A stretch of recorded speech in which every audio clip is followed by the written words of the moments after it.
Assalamualaikum warahmatullahi wabarakatuh. Selamat pagi, selamat siang, selamat sore, selamat malam. Yang terhormat Bapak Apoteker Surya Amal MK selaku dosen pengampu mata kuliah biokimia dan semua teman-teman saya yang saya hormati. Puji syukur marilah kita panjatkan kepada Allah Subhanahu wa taala yang telah melimpahkan rahmatnya dan sholawat serta salam. Semoga tetap tercurahkan kepada Nabi besar kita Nabi Muhammad SAW. Sebelumnya izinkan saya memperkenalkan diri. Saya Yasinta Vivia selaku moderator pada presentasi kali ini. Dan adapun teman-teman saya yaitu di sini ada Swasti Amalia dan juga ada Mega Ayu Anissa. Pada kesempatan kali ini kami akan mempresentasikan mengenai biomolekul asam nukleat. Langsung saja materi yang pertama akan dibacakan oleh Mega Ayu. Kepada Mega Ayu dipersilahkan. Pengertian asam nukleat. Asam nukleat adalah makromolekul biokimia yang kompleks, berbobot molekul tinggi, dan tersusun atas rantai nukleotida yang mengandung informasi genetik. Asam nukleat yang paling umum adalah asam deoksiribonukleat DNA dan asam ribonukleat RNA. Asam nukleat ditemukan pada semua sel hidup serta pada virus.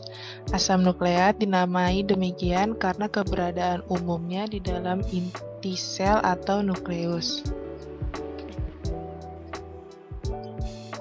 Struktur dasar asam nukleat.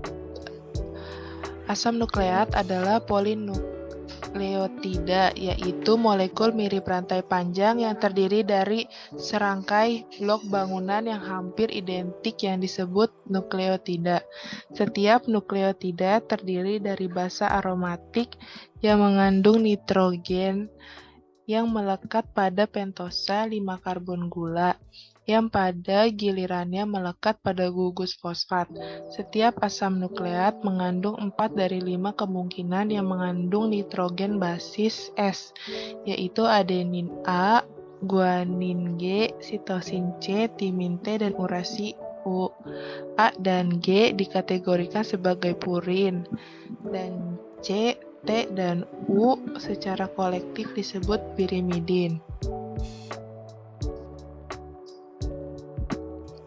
Semua asam nukleat mengandung basa A, C, dan G, T bagaimanapun hanya ditemukan dalam DNA, sedangkan U ditemukan dalam RNA.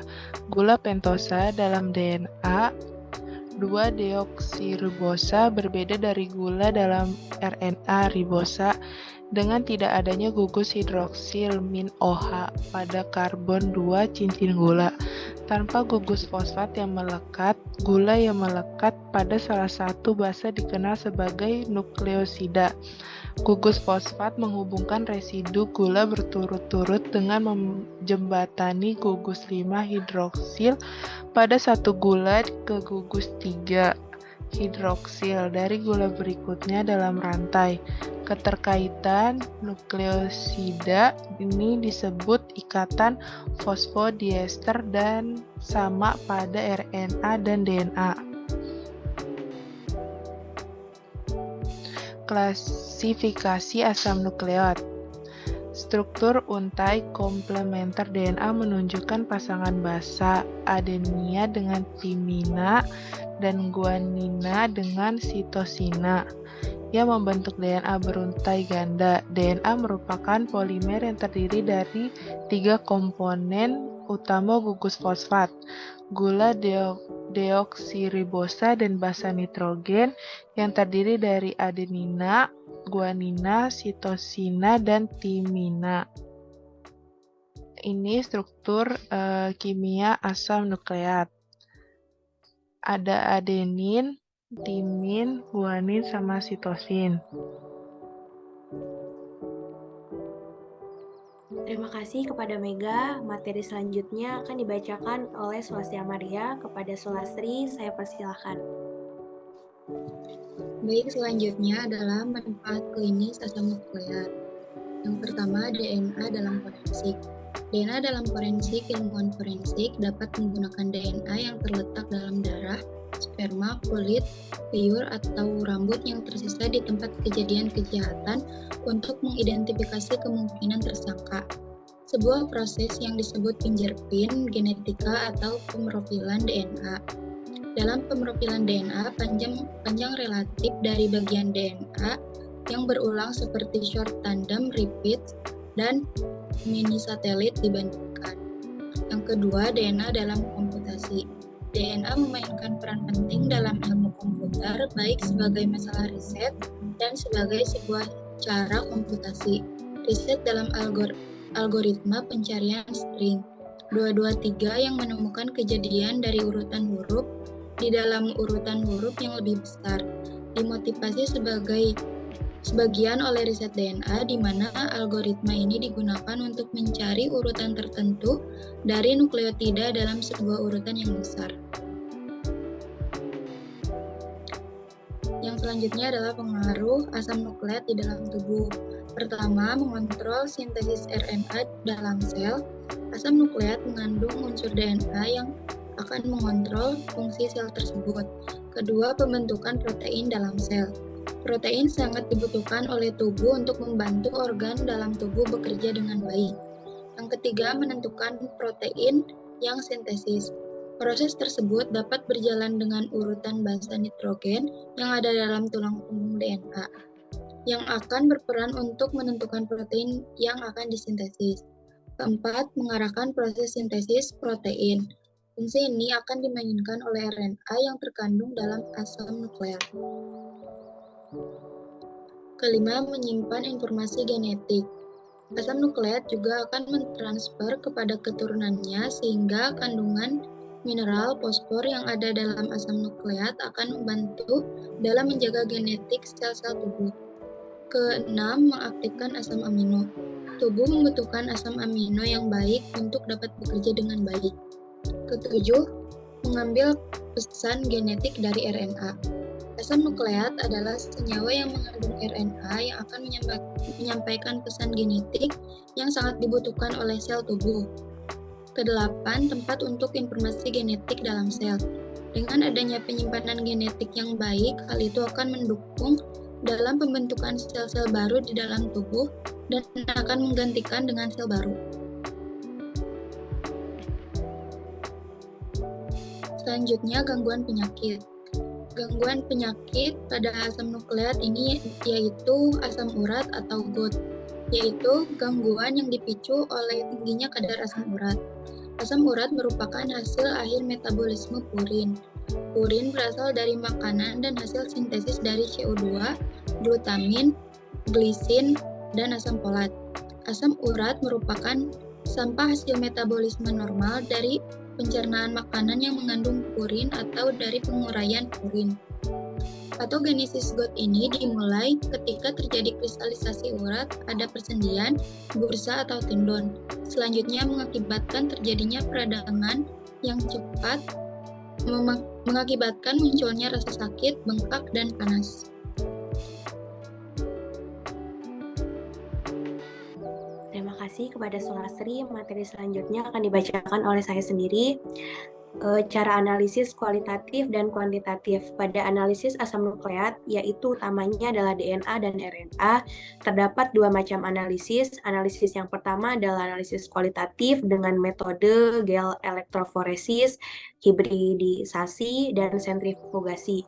Metode tersebut pada prinsipnya adalah untuk menganalisis urutan dan mengidentifikasi DNA atau RNA yang menjadi sampel. Analisis kedua adalah analisis kuantitatif, yaitu mengukur kadar atau konsentrasi molekul asam nukleat dengan metode blotting, yaitu Norton, Shorten, blotting, dan metode spektrofotometri. Di sini ada analisis kualitatif, yaitu yang pertama ada elektroforesis. Terdapat beberapa jenis elektroforesis yang telah dapat digunakan untuk menganalisis makromolekul termasuk asam nukleat. Dan beberapa di antaranya adalah elektroforesis gel agarosa, elektroforesis gel poliakrilamida, elektroforesis gel 2D, dan elektroforesis isoenzim. Elektroforesis gel dapat digunakan untuk memisahkan asam nukleat berdasarkan ukuran di dalam agar atau gel poliakrilamida. Metode ini juga dapat memisahkan pecahan-pecahan asam nukleat dengan ukuran 20 BP hingga 20 KB. Dan yang kedua ada sentrifugasi. Prinsip utama dari sentrifugasi ini adalah memisahkan substansi berdasarkan berat jenis molekul dengan cara memberikan gaya sentrifugal. Teknik sentrifugasi tersebut dilakukan di dalam sebuah mesin yang bernama mesin sentrifugasi dengan kecepatan yang bervariasi. Makin besar ukuran sebuah partikel, maka makin besar gaya sentrifugal yang dialaminya. Dan yang ketiga yaitu ada hibridisasi. Teknik hibridisasi ini meliputi dua proses, yaitu yang pertama proses denaturasi atau pemisahan dua rantai asam nukleat yang komplementer dari proses renaturasi atau perpaduan kembali dua rantai asam nukleat. Untuk pengujian dengan hibridisasi diperlukan suatu problem asam nukleat yang komplementer dicampurkan dengan fragmen asam nukleat yang terdapat pada bahan solid pada kondisi yang mendukung terjadinya hibridisasi. Dan selanjutnya ada analisis kuantitatif. Yang pertama itu ada blotting. Blot adalah suatu teknik memindahkan bagian protein yang telah dipisahkan, RNA atau DNA, dari gel ke lembaran tipis atau matriks membran agar bagian protein tersebut mengalami imobilisasi. RNA blotting dan DNA blotting umumnya disebut dengan istilah Norton blotting dan Southern blotting. Dan ini yang pertama, dan Norton blotting digunakan untuk menganalisis urutan RNA. Dalam proses ini, RNA dipisahkan berdasarkan ukuran dan kemudian ditransfer ke membran, kemudian diperiksa dengan pelengkap berlabel urutan kepentingan. Hasilnya dapat digambarkan melalui berbagai cara tergantung pada label yang digunakan. Namun, hasil yang paling dalam penyataan yang mewakili ukuran RNA terdeteksi dalam sampel. Langkah pertama dari metode ini adalah pemisahan RNA di dalam sampel menjadi rantai tunggal. Hal ini memastikan bahwa rantai RNA tidak dalam posisi terlipat dan tidak terdapat ikatan di antara rantai molekul. Dan yang kedua ini ada short-term blotting. Short-term blotting adalah metode untuk menganalisis urutan DNA sampel sebelum atau setelah pencernaan enzim restriksi dipisahkan dengan elektroforesis gel dan kemudian ditransfer ke membran dengan blotting melalui aksi kapiler. Membran tersebut kemudian dikenakan probe DNA berlabel yang memiliki urutan basa pelengkap untuk urutan DNA sampel. Dan yang kedua ada spektrofotometri. Metode analisis ini untuk mengukur konsentrasi senyawa berdasarkan kemampuan senyawa tersebut mengabsorpsi bekas sinar atau cahaya. Alat ini terdiri dari spektrofotometer dan fotometer. Spektrofotometer menghasilkan sinar dari spektrum dengan panjang gelombang tertentu, sementara fotometer adalah pengukur intensitas cahaya yang ditransmisikan atas diabsorpsi. Atau mengetahui jumlah DNA, maka DNA hasil isolasi harus dianalisis dengan spektrofotometer UV dengan panjang gelombang 20-60 nm.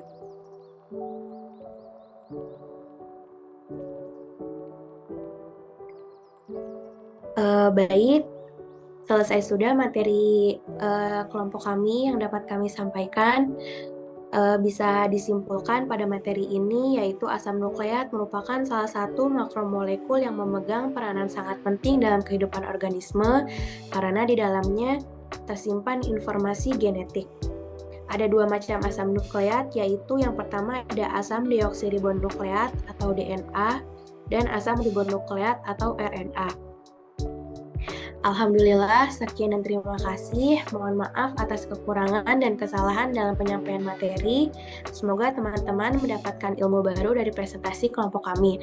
Terima kasih sudah mendengarkan materi kami dari awal hingga akhir. Wabillahi taufiq wal hidayah. Wassalamualaikum warahmatullahi wabarakatuh.